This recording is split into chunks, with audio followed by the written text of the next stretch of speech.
Mukhang kanina ka pa dyan, ah. Problema? Wala. Medyo nakakapagod lang yung training eh. Pagod lang ako. Pagod sa training sa pagtakbo o yung pinagdaraanan ng puso mo ngayon? Hindi naman. Elma, wala namang masama kung mamahalin mo si Jojo eh.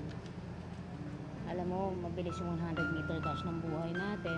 Kaya kung ako sa'yo, bawat hakbang namnamin mo.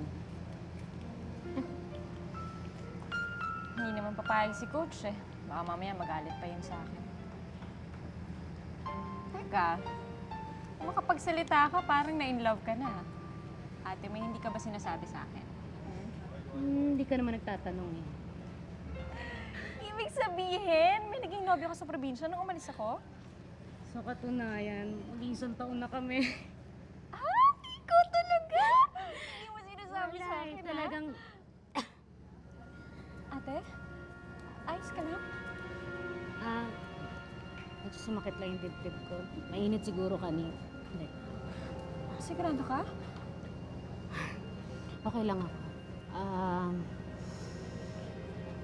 Inom lang ako ng tubig. Ito ka lang nga, babalik ako, ha?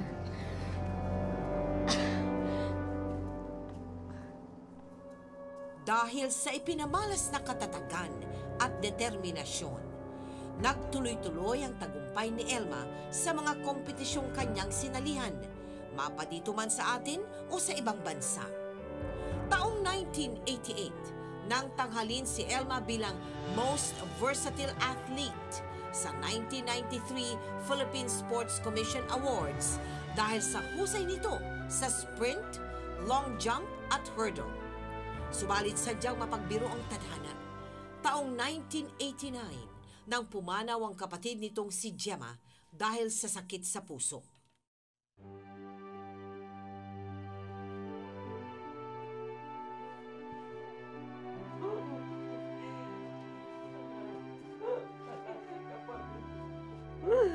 Wala na ang kapatid mo.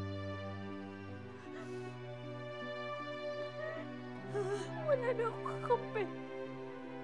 Wala na si ate. Hindi totoo yan, anak.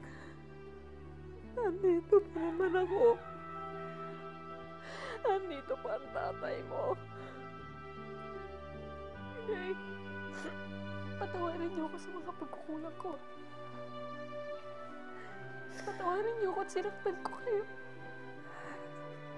Wala kang dapat ihingi ng tawad, anak. Ginawa mo lang naman ang tama eh. At kahit na anong mangyari, hindi ako magagalit sa'yo. Mahal na mahal kita.